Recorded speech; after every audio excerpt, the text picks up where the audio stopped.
Bismillahirrahmanirrahim. Alhamdulillahirabbil alamin wassalatu wassalamu ala asyrofil anbiya'i wal mursalin sayyidina maulana Muhammad wa ala alihi washabbihi ajmain. Qala musannif fi kitabi Badr Sa'adah Fanallahu bi hafizin ila qal afatun nikah. Al-afatu tsalitsa wa hiya dunal ula wa saniyah yakunal ahlu wal walad syagilan lahu anillahi ta'ala wa zaziban ila talabid dunya wa tadbiri husnil ma'isyah lil aulad bi kasrati jam'il mal wa dikharihi lahum wa talabit tafakhur wa takatsur bihi. Termasuk afat bahayanya pernikahan yang ditampilkan pengarang kitab ini di dalam kitab ini, sebagaimana beliau berkiblat apa yang disampaikan oleh Imam Ghazali, yaitu yang ketiga, anak keluarga itu bisa menjadikan bahaya dalam pernikahan karena mereka menjadikan kita sibuk sehingga lupa urusan Allah. Gara-gara atas nikah teh ngurusanan beis istri gitunya, kamu anyar nih nikah semuanya untuk istri gitu ya, terus pokoknya nama istri be. Kayaknya kecinta yang pertama adalah istri. Allah jeung Rasulullah duka sabar. Kamu orang tua. Kadang Allah aja dilupakan. Mulanya bahaya yang ketiga. Ini kalau di sini bahayanya yang ketiga. Bahaya yang paling ringan hitungan bahaya paling ringan dari 3 bahaya yang disampaikan kemarin justru ini. Kita itu terlalu sibuk urusan istri, urusan keluarga, sehingga lupa pada Allah Ta'ala. Allah loh, bukan orang tua. Apalagi orang tua, gara-gara nikah sok aya hilap ka indungna, ka bapana. Kadang nu penting ngabelaan istri, orang tua anu sorangan mah kadang kayak cek urang mah ieu teh bahaya paling besarnya, paling beratna. Padahal menurut ulama-ulama ini paling ringan. Tapi menurut kita ini pun juga berat, bukan kelas ringan. Banyak sekali saya sendiri, kadang kalau urusan anak dengan orang tua sendiri, mending kena urusan anak, gitu ya. Misalnya kita punya uang, ya lebih baik membela anak daripada harus membela orang tua. Ada waktu lebih dicurahkan ke anak daripada ke orang tua. Apalagi dengan Allah, gitu ya. Orang tua yang kelihatan juga itu sudah itu Allah itu karena menjadi terlupakan gara-gara anak dan gara-gara keluarga, gara-gara istri. Ini sebenarnya alasannya ada. Alasannya sebenarnya bukan itu. Alasannya sebenarnya dia itu sudah terjebak dengan urusan dunia. Rata-rata itu. Karena sudah satu paket. Kalau sudah beristri kan kadang mah sayanya kuat kayak kemarin. Kalau saya nggak punya rumah ya biasa-biasa. Tapi kalau sudah punya istri, Pak, makara can boga imah. Gitu. Umpamana mulai punya rumah, Pak, maka rumah nasi gaki. Pengen beda. Dalam kendaraan, Pak, makara motor bae. Kari-kari mobil gitu. Mulai satu ku mangkena geus bayar gampang guys gitu urusan awe mah kadang ngagampangkeun bae itu mah gampang urusan ada walu geus pusing na masalah kina gitu. Itu karena apa? Karena itu di sini kita terjebak. Sebenarnya bukan itu mereka itu hanya tersusupi. Kalau bahasa ruqyah itu masuk ketempelan gitu ya, itu makanya fasilitas aja. Sebenarnya yang menggodanya mah tetap setan. Hanya dunia yang dipakai, istri yang dipakai, anak yang dipakai. Terus kadang alasannya apalagi pengen kehidupan yang layak. Udah normalnya pengen hidup siga batur jadi jalma. Emang can jadi jalma tuh kan itunya orang kadang-kadang mikirnya orang asa can jadi jalma. Emang lagi jalma nu kumaha? Oh, jalma mah nu mau mobil gitu sugan. Anu leumpang mana jalma. Itu ya, nu ka sawah mah sanes jalmi sugan. Lah itu kadang berpikirnya tadi. Padahal ya Sebenarnya kalau mau mikir, kita itu cukup dengan apa yang bisa menjadikan kuatnya kita ibadah. Kalau mobil ya cukup, kita kebutuhannya kemana. Kalau mobilnya kuatnya sampai Cirebon ya udah, kebutuhannya mobilnya sampai Cirebon, tidak harus mobil mewah-mewah. Kalau kita cuma di Cijoho ya seukuran itulah sebenarnya. Kalau kita tidak memaksakan. Ini kadang, nah itu tadi. Karena urusan-urusan dunia inilah, keluarga, anak, untuk berdakwah juga kadang terganggu. Untuk bersodakoh juga kadang terganggu. Istri saya, ayah gejang istri, ayah gejang putra. Iya jang, misalnya jang membangun masjid, jang santunan, jang berjuang itu umpamanya. Kadang mikirnya ya itu. Mulanya Nabi pun berkata ketika orang mau berperang disyaratkan diantaranya tidak boleh ikut perang kalau yang masih sedang membangun rumah gitu. Karena orang itu fokus di otaknya lagi perang, bangun rumah, pasti pikirannya teh ieu macan anggeus milu perang lamun paeh di ditu kumaha ieu macan anggeus. Moal karek nikah gitu ya. Nah, pada dasarnya seperti itu yang menjadikan kita tergoda lupa dari Allah Ta'ala dengan pengaruh keluarga, anak, itu sebenarnya bukan mereka. Aslinya kita itu terlalu bengah banget mencari urusan dunia, terlalu banget mengurusi urusan kehidupan kita pada sudah dijamin Allah Ta'ala, terus dengan mengumpulkan harta yang melimpah. Bukan hanya mengumpulkan, langsung ditimbun-timbun.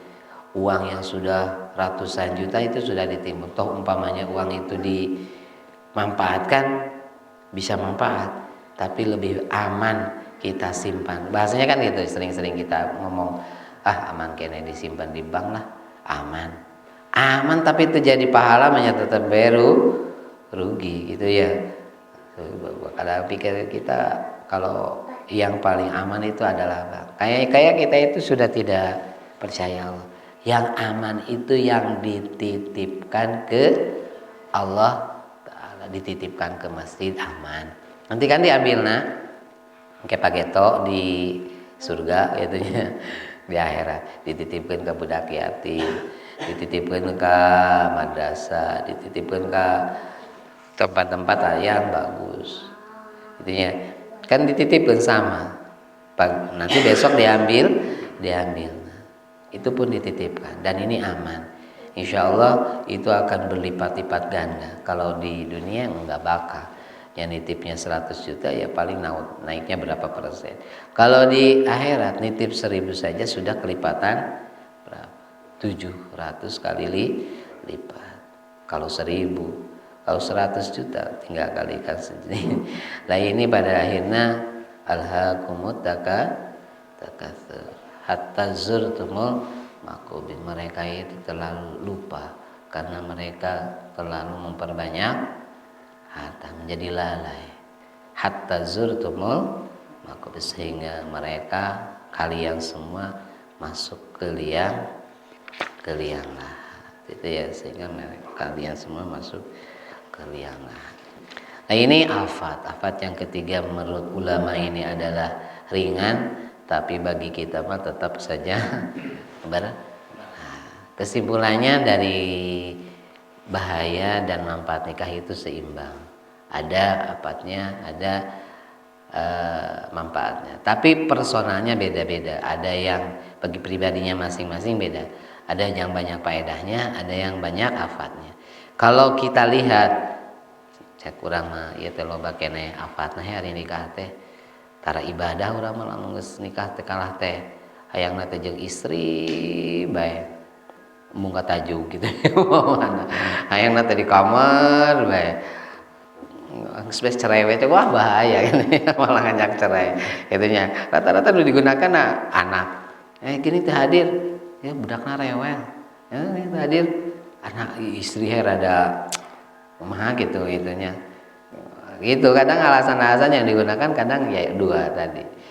Sehingga kan ada ini Ibrahim Adam mengatakan begini kalamnya, man ta'awada ala afkhadin nisa lam yaji minhu syai', gitu ya. Sampai sebegitunya.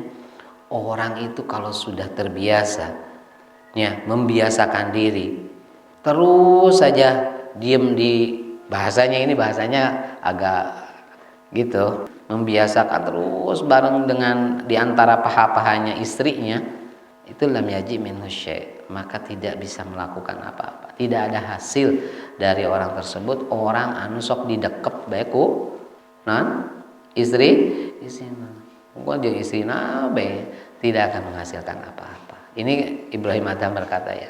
Ada lagi ulama yang berkata ilmu itu terputus di antara dua pahanya perempuan, dua istri, pahanya istri. Artinya orang itu kalau sudah nikah mau ngaji teh rada hese, terus nikah boro-boro terus nikah, can nikah bae ge hese, komo geus nikah. Itu ilmu itu terputus di antara itu.